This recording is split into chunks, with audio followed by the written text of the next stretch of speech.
وادی رضا کی کوہ ہمالا رضا کا گئے اور جس سمت دیکھیے وہ علاقہ رضا کا گئے. بسم اللہ الرحمن الرحیم. الحمد للہ رب العالمین والصلاة والسلام علی سید المرسلین وعلی آلہ واصحابہ اجمعین. اما بعد اعوذ باللہ من الشیطان الرجیم. بسم اللہ الرحمن الرحیم. واتخذ اللہ ابراہیم خلیلا. صدق اللہ العظیم. وبلغنا رسولہ النبی الامین الکریم. ونحن علی ذلک لمن الشاہدین والشاکرین. والحمد للہ رب العالمین. معزز سامعین، نوجوان دوستوں، عزیز بچوں، آئیے پہلے مورات مل کر آقائے دو جہاں شہنشاہ کون و مکان رحمت عالم روحِ فدا صلی اللہ تعالیٰ علیہ وسلم کی بارگاہ ناز میں ہدیہ درود و سلام پیش کر لیں. اللہم صلی علی سیدنا و نبینا مولانا محمد کما تحب ترضى بأن تصلي عليه صلاة وسلاما عليك يا رسول الله صلی اللہ تعالیٰ علیہ وسلم. معزز سامعین، دنیا بھر کے لاکھوں مسلمان حرمین طیبین کی زیارت کے لیے پہنچ چکے ہیں اور لاکھوں مسلمان حرمین طیبین کی زیارت کے لیے 8 ذو الحجہ تک وہاں پہنچنے والے.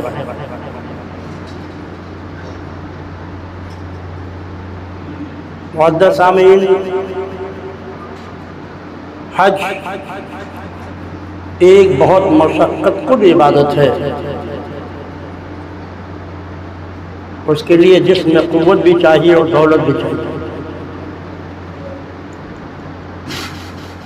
آزاد عاقل بالغ مسلمان تندرست جو زاد و راحلہ پر قادر ہو، یہ حج کے شرائط میں ہے. عورت اگر ہے تو اس کے لیے محرم ہونا بھی شرط ہے. بغیر محرم کے شریعت اسلامیہ میں عورت حج و زیارت کے لیے نہیں جا سکتی. اگر جہاں سے وہ سفر کر رہی ہے وہاں سے حرم شریف کی دوری 93 کلومیٹر ہے تو یہ سفر شرعی ہے. سفر شرعی میں عورت بغیر محرم کے سفر نہیں کر سکتی. ہاں اگر وہ اس سے کم فاصلے پر رہتی ہے حرم شریف کے تو بغیر محرم کے بھی اسے حج کرنے کی اجازت ہے. لیکن ہندوستان سے کوئی عورت بغیر محرم کے سفر کرے، حج کا فریضہ تو اس کا ادا ہو جائے گا لیکن قدم قدم پر گناہ اسے پڑتا ہی رہے گا. جو حج کا مقصد ہے گناہوں سے پاک و صاف ہونا، وہ عظمت اسے حاصل نہیں ہوتی اگرچہ فرض ادا ہو. معزز سامعین، عید اضحیٰ کا وقت بھی بہت قریب ہے. حج و زیارت کا وقت بھی قریب ہے. قربانی کے ایام بھی قریب ہو رہے ہیں. اس لیے مسلسل ذو الحجہ کی 10ویں تاریخ تک جو گفتگو ہوگی وہ خانہ کعبہ کی تعمیر، قربانی کی تاریخ اور قربانی کے احکام و مسائل و فضائل ہی پر گفتگو ہوگی. اس لیے آپ سے گزارش ہے کہ مسلسل جمعوں میں شرکت فرمائیں تاکہ آپ کے علم میں اضافہ ہو اور ان مسائل سے متعلق آپ کے دل و دماغ میں بات اچھی طرح اتر سکے.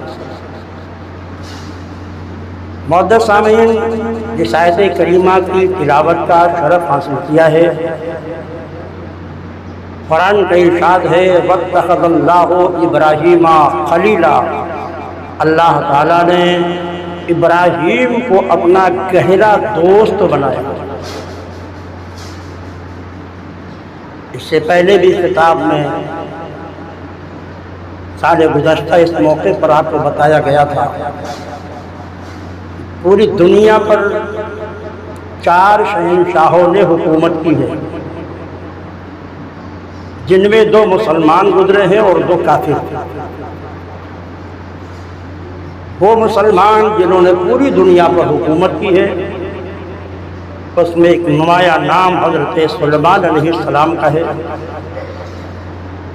جنہوں نے نہ صرف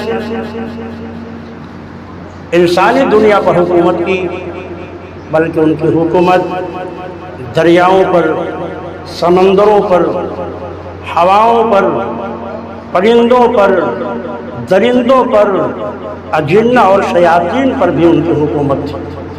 اللہ نے بڑی غالب حکومت انہیں عطا فرمائی تھی۔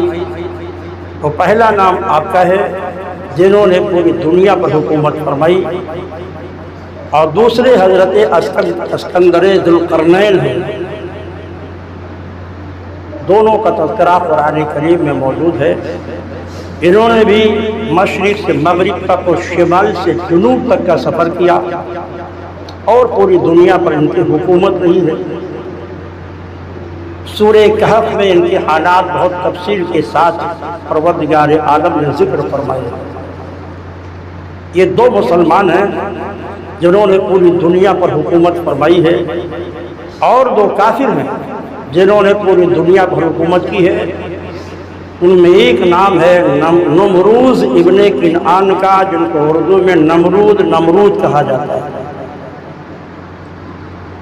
نمروز ابن کنعان کی حکومت بھی پوری دنیا پر تھی، اور ایک ظالم بادشاہ بخت نصر گزرا ہے، اس کی حکومت بھی پوری دنیا پر تھی۔ یہ دونوں کافر تھے، نمروز ابن کنعان بھی اور بخت نصر بھی۔ نمروز ابن کنعان 1000 سے زائد سال کی اس نے اول پائی تھی، بڑی طویل اول پائی اس نے، اس کے سر میں درد تک نہیں ہوا تھا۔ اس نے خدائی کا دعویٰ کر دیا، اگر ہم بندے ہوتے ہم بھی بیمار ہوتے بندوں کی طرح۔ اس نے خدائی کا دعویٰ کیا۔ اسی کے دور میں حضرت سیدنا ابراہیم خلیل اللہ علیہ السلام کی ولادت ہوئی۔ ایک شہر بابل تھا،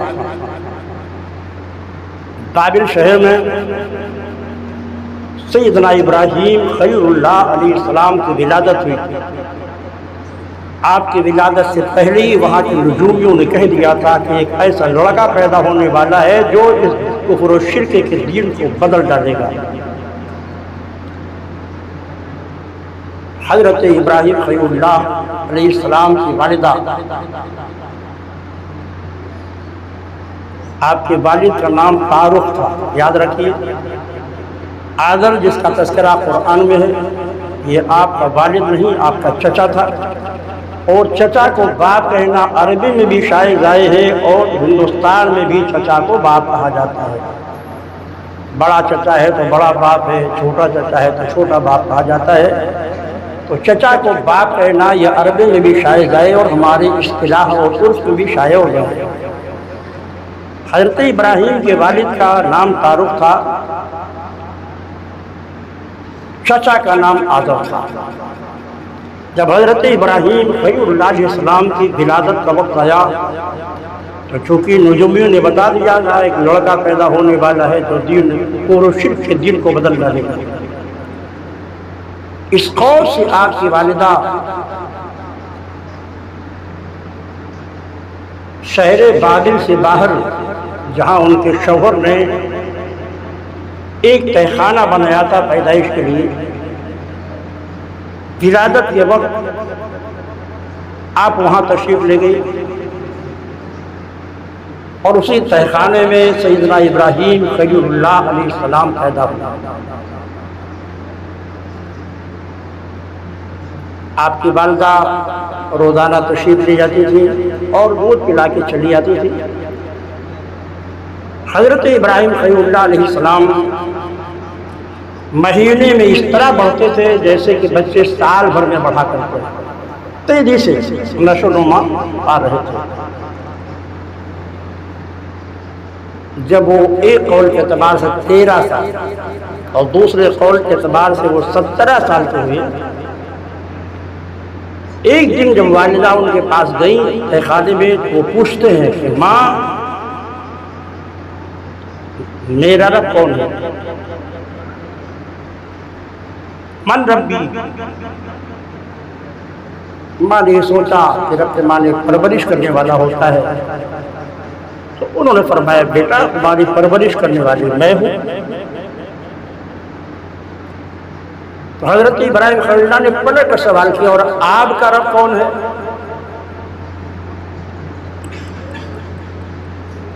تو حضرت ابراہیم کی والدہ نے فرمایا میرا پرورش کرنے والا تمہارا باپ ہے۔ تو پھر حضرت ابراہیم خلیل اللہ نے پلٹ کر پوچھا میرے باپ کا پرورش کرنے والا ہے یہ اس کا رب کون ہے؟ ماں کے بارے میں روایت میں آتا ہے کہ ان کی زبان بند ہو گئی، بچے کے اس سوال پر وہ خاموش ہو گئی، کوئی جواب ان سے نہیں بن پڑا۔ وہ جو اپنے شوہر سے ملاقات کے لیے گھر پہنچی تو کہا ایسا لگتا ہے کہ یہی بیٹا کفر و شرک کے دین کو بدلے گا، کیونکہ اس نے یہ سوالات آج مجھ سے کیا۔ آپ جب 17 یا 13 سال کے ہوئے تو آپ گھر میں آئے تو اپنے چچا سے انہوں نے کہا، وہی آدم جو بت پرست بھی تھا، بت پرست بھی تھا اور بت گر بھی تھا، یعنی بت بناتا بھی تھا، بت پوجتا بھی تھا اور بت کو بیچتا بھی تھا۔ حضرت ابراہیم چچا کی طرف مخاطب ہوئی، فرمایا آپ ایسی کی عبادت کرتے ہیں جو نہ سنے نہ بولے نہ آپ کو کوئی نقصان پہنچا سکے؟ یعنی معبودان باطل جنہیں اپنے ہاتھوں سے آپ تراشتے ہیں، جو اپنے وجود پہ خود آپ کے محتاج ہیں، آپ جو ان کو ہاتھ سے بناتے بھی ہیں، آپ ان کو بیچتے بھی ہیں اور ان کو پوچھتے بھی ہیں، جبکہ یہ نہ تو سنتے ہیں نہ یہ دیکھتے ہیں نہ کسی کو نقصان پہنچا سکتے ہیں۔ جب یہ سوالات آپ نے اپنے چچا آدم سے کیا تو اس نے پوچھا کہ کیا آپ کوئی نیا دین لے کر کے آئے ہیں؟ اگر آپ ہمارے معبودوں کو برا کہنے سے باز نہیں آئے تو میں تمہیں سخت سزا دوں گا۔ آپ عالم شباب میں ہوئے، شبانی تھی، نمرودیوں کا ایک بڑا مشہور میلہ تھا، اسے وہ عید کہتے تھے۔ نمروز کے قبیلے کے لوگ بھی حضرت ابراہیم کے پاس پہنچے، کہا میلے میں چلو۔ قرآن نے فرمایا ہے کہ ان کا جواب تھا انی سقیم، میں بیمار ہوں۔ یہاں پر مفسرین نے بڑی لمبی بحث کی ہے، بعض نے فرمایا آپ کو علم نجوم میں بڑی مہارت تھی، انی سقیم کا مطلب یہ تھا کہ میں بیمار ہونے والا ہوں، یا یہ مطلب تھا کہ تمہارے کفر و شرک کو دیکھ کر مجھے روحانی بیماری ہے، اس لیے میں تمہارے ساتھ تمہارے میلے میں نہیں جا سکتا۔ وہ لوگ چلے گئے میلے میں۔ آپ نے یہاں بھی دیکھا ہوگا غیر مسلموں کو میلے میں کیا کرتے ہیں، ناچ گانا شراب نوشی، یہی سب ان کا طریقہ عبادت ہے، اور یہ سب سے خرافات سے فارغ ہو کر پھر وہ اپنے عبادت خانے میں جاتے ہیں، پوجا کرتے ہیں۔ ایسے ہی جب یہ پورے لوگ چلے گئے تو حضرت ابراہیم کو موقع ملا اور ان کا جو سب سے بڑا عبادت خانہ تھا اس میں تشریف لے گئے اور کلہاڑی لے کر سارے ان کے معبودان باطل کو توڑنا شروع کیا۔ ہاتھ پاؤں گردنیں کاٹتے ہوئے چلے گئے اور جو سب سے بڑا بت تھا اس کے گردن پہ لے جا کر کے اسے رکھ دیا۔ اب وہ لوگ میلے سے آئے اور عبادت خانے میں گئے، دکھا رہے ہمارے معبودوں کی درگت بنی ہوئی ہے، کسی کی گردن کٹی ہوئی ہے، کسی کی ہاتھ موت ہوئی ہوئی۔ بڑے والے معبود جو ان کا تھا معبود باطل، اس کے گردن پر کلاڑی رکھی ہوئی ہے۔ تو انہوں نے کہا کہ یہ کام سوائے ابراہیم کے اور کسی نے نہیں کیا ہوگا، کیونکہ ہمارے معبودوں کی برائی وہی بیان کرتے ہیں۔ حضرت ابراہیم خلیل اللہ علیہ السلام کو شہنشاہ نے نمرود نے طلب کیا۔ آپ گئے، پہلے انہوں نے تقریر فرمائی، جب کہا کہ یہ تم نے کیا ہے، کہا بل فعلہ کبیرہم، ارے وہ جو بڑا معبود ہے نا اسے سے پوچھو نا، اسے وہ بڑے نے کیا ہوگا، اس کے گردن پر اسی نے کیا ہوگا۔ اس نے کہا ابراہیم تم اچھی طرح جانتے ہو، نہ یہ بولتے ہیں نہ یہ سنتے ہیں، نہ فائدہ پہنچا تف ہے تمہارے اس عقیدے پر کہ تم ایسے کو پوچھتے ہو جو نہ دیکھے نہ سنے نہ تمہیں کوئی فائدہ پہنچا سکے۔ اور پھر آپ نے اس کے سامنے مناظرہ فرمایا اور آپ نے ارشاد فرمایا سنو، میرا پروردگار وہ ہے جو زندگی دیتا ہے موت دیتا ہے، یحیی و یمیت، میرا رب وہ ہے جو زندگی اور موت کا خالق ہے۔ وہ نمرود کہتا ہے کہ یہ کام تو میں بھی کر لیتا ہوں، ہلاتا بھی اور مارتا بھی۔ دو قیدیوں کو اس نے بلایا، ایک قیدی وہ تھا جس کی رہائی کا حکم ہو گیا تھا، دوسرا قیدی وہ تھا جسے موت کا حکم دیا گیا تھا۔ اس نے جسے موت کا حکم تھا اسے تو آزاد کر دیا، اور جس کی رہائی کا حکم تھا اسے قتل کر دیا، کہا دیکھو یہ کام تمہیں بھی کرتا، جلاتا اور مارتا۔ حالانکہ حضرت ابراہیم کا مقصود یہ نہیں تھا، مقصد کیا تھا کہ جو زندگی اور موت کا خالق ہے، تم کسی کو مار سکتے ہو، کسی کو معاف کر سکتے ہو، مگر تم زندگی کی تخلیق نہیں کر سکتے، موت کی تخلیق تم نہیں کر سکتے ہیں۔ زندگی اور موت تخلیق جو رب العالمین کرتا ہے وہی میرا پروردگار ہے۔ پھر آپ نے اس سے زیادہ واضح پیش کی، یہ بے وقوف معلوم ہوتا ہے، تو آپ نے فرمایا ان اللہ یاتی بالشمس من المشرق، میرا پروردگار وہ ہے جو سورج کو پورب سے نکالتا ہے، اگر تجھے بھی رب ہونے کا دعویٰ ہے تو پچھم سے نکال دے۔ فَبُهِتَ الَّذِي كَفَرَ، قرآن کہتا ہے کہ آپ کے دلیل سننے کے بعد وہ حیرت زدہ ہو گیا، زبان اس کی بند ہو گئی، حضرت ابراہیم کی باتوں کا جواب نہیں دے سکا۔ اپنے وزراء سے اس نے مشورہ کیا کہ ابراہیم کے ساتھ کیا سلوک کیا جائے۔ سب کا مشورہ یہ تھا کہ ان سے چھٹکارا حاصل کرنے کا ایک ہی ذریعہ ہے کہ ان کو آگ میں چلا کر کے ختم کر دیا جائے، تاکہ جو خطرہ ان کی طرف سے ہمارے دین و مذہب کو ہمیشہ کے لیے ختم ہو جائے۔ یہ مشورہ ہو گیا، حضرت ابراہیم علیہ السلام قید کر لیے گئے، جیل میں ڈال دیا گیا۔ اس نے آرڈر دیا اپنی سلطنت میں کہ فلاں مقام پر ایک بہت بڑا گڑھا کھودا جائے اور اعلان کر دیا جائے میری سلطنت میں کہ تمام لوگ لا لا کر اس میں لکڑیاں جمع کریں۔ 1 مہینے تک لکڑی اس میں جمع کی گئی، اور اس کے بعد اس نے حکم دیا کہ اس میں آگ لگا دی جائے۔ مفسرین لکھتے ہیں کہ آگ اتنی تیز جل رہی تھی اور اس قدر حرارت و سوزش تھی کہ کوئی بھی پرندہ فضا میں آگ کے اوپر سے اڑ نہیں سکتا تھا، اگر اڑتا تو جھلس کر اسی آگ میں گر جاتا۔ پورے شہر میں شدت اور تپش سے شہر والوں کا جینا دشوار ہو گیا تھا۔ اب اس آگ کے قریب جانا ممکن نہیں تھا، اب ابراہیم کو کیسے ڈالا جائے آگ میں؟ تو انسانوں کا جو ازلی دشمن ہے شیطان، وہ پہنچا فرعونیوں کے پاس، انہوں نے کہا طریقہ ہم بتاتے ہیں کہ ان کو آگ میں کیسے ڈالا جائے۔ دو اقوال مفسرین سے ملتے ہیں، ایک تو منجنیق کا ایجاد اسے بتایا جس کے ذریعے سے بڑے بڑے پتھروں کو فوج پر، جیسے زمانے میں توپ ہے ایسے زمانے منجنیق تھا کہ اس کے اوپر بڑے بڑے پتھروں کو رکھ کر کے اور دشمن کو مارا جاتا تھا جس کی مار بہت دور تھی۔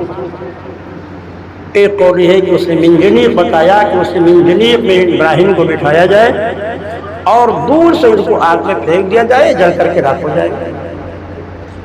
اور دوسرا قول ملتا ہے کہ جھولا کافی دور اور اس پہ ان کو بٹھایا جائے اور جھولے کو تیزی سے جھلایا جائے، جب جھولا تیز ہو جائے تو اوپر سے کاٹ دیا جائے، خود یہ جا کر آدمی کا پڑ جائے اور جل کے راکھ ہو جائے۔ مفسرین لکھتے ہیں کہ جب آپ کو آگ میں ڈالنے کے لیے منجنیق پر بٹھایا گیا تو حضرت سیدنا جبریل علیہ السلام تشریف لائے اور عرض کیا حل لک حاجتی یا ابراہیم، ابراہیم آپ کو کوئی ضرورت ہے، کوئی حاجت ہے تو بتائیے، ہم اس حاجت کو پورا کرنے کے لیے تیار ہیں۔ وہ خلیل تھے، اللہ کے اوپر انتہائی توکل فرمانے والے گہرے دوست، کہا حاجت تو ہے مگر جبریل تم سے نہیں ہے،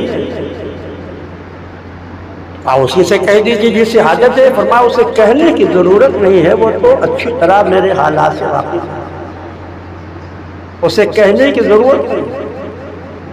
علمہ بحالی حسبہ من سوالی، وہ میرے حالات کو اچھی طرح جانتا ہے، اسے عرض کرنے کی ضرورت نہیں ہے۔ معزز سامعین، حضرت ابراہیم کو اس طرح آگ میں ڈالا گیا۔ قرآن فرماتا ہے کہ اللہ کا حکم ہوا یا نار کونی بردا وسلاما علی ابراہیم، ادھر وہ آگ میں پہنچتے ہیں، ادھر رب العالمین کا آگ حکم ہوتا ہے آگ کونی بردا وسلاما، ٹھنڈی ہو جاؤ اور سلامتی بن جاؤ۔ مفسرین لکھتے ہیں کہ اگر سلامن نہ کہا ہوتا پروردگار عالم نے تو آگ برف کی طرح ٹھنڈی ہو جاتی اور اس میں جانے والے کو ٹھنڈک سے یہ پہنچتی، مگر بردن بھی فرمایا گیا اور سلامن بھی فرمایا گیا تاکہ ٹھنڈا ہونا مگر اس قدر ٹھنڈا نہیں کہ وہ ٹھنڈک سے ان کو اذیت پہنچے۔ یہ آیت کریمہ جب کہیں آگ لگ جائے اور تیر بہدف آگ کے بڑھنے کو روکنے کے لیے فقہاء نے لکھا ہے اور مفسرین نے کہ اس کو کسی کاغذ کے ٹکڑے پر یا کسی کپڑے کے اوپر لکھ کر کے آگ میں ڈال دیا جائے تو آگ کا بڑھنا بند ہو جائے گا، آگ وہی سمٹ جائے گی۔ یا نار کونی بردا وسلاما علی ابراہیم، اندر آپ پہنچتے ہیں تو پوری آگ گلزار بن گئی، پھولوں کے تخت پر فرشتوں کے جھرمٹ میں حضرت ابراہیم بیٹھے ہوئے ہیں۔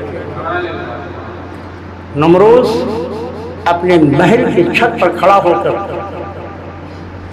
اپنی بیوی اپنی بیٹیوں کے ساتھ یہ منظر دیکھ رہا ہے۔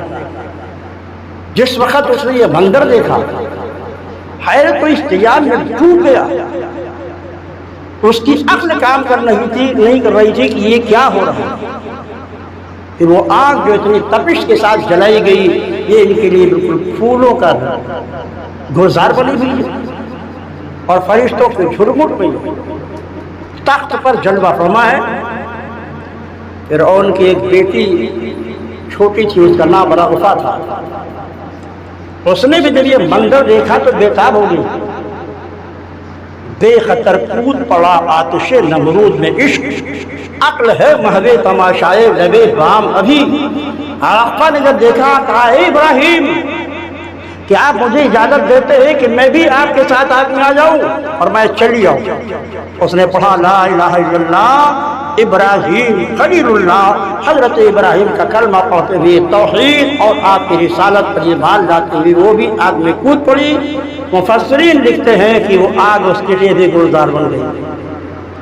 اور اس نے حضرت ابراہیم کے مقدساتوں پر جا کر دوبارہ بیعت اسلام کی اور پڑھا اس نے لا الہ الا ابراہیم خلیل اللہ اور مشرف بہ اسلام ہو گئے نمروز نے جب یہ منظر دیکھا اب اس کی گھبراہٹ اور بڑھ گئی.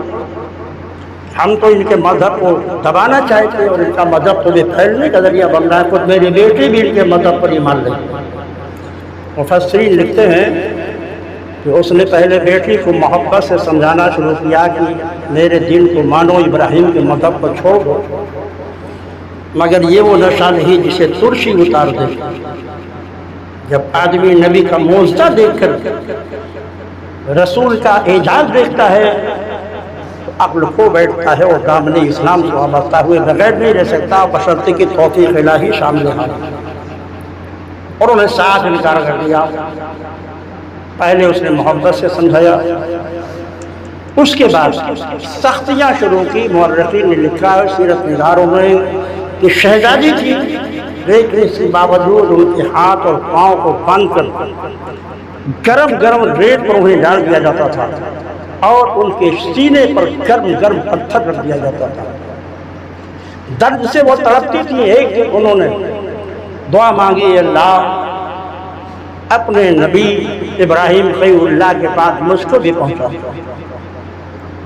ہوا یہ کہ ادھر حضرت ابراہیم خلیل اللہ علیہ السلام جب آپ سے نکل آئے تو انہوں نے محسوس کر لیا کہ یہاں رہ کر دین اسلام کی تبلیغ، ملت ابراہیم کی تبلیغ ممکن نہیں. اس لیے آپ نے وہاں سے ہجرت کرنے کا ارادہ فرمایا.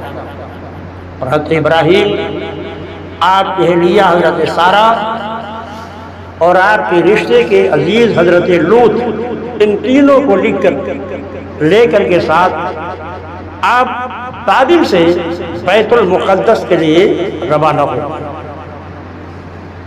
مختصر یہ آپ وہاں پہنچے بیت المقدس میں، ارض فلسطین میں، اور ادھر پروردگار عالم نے رفع کی دعا کو قبول کی اور حضرت جبریل کو حکم ہوا کہ اس بچی کو ابراہیم خلیل اللہ کے پاس پہنچا دو.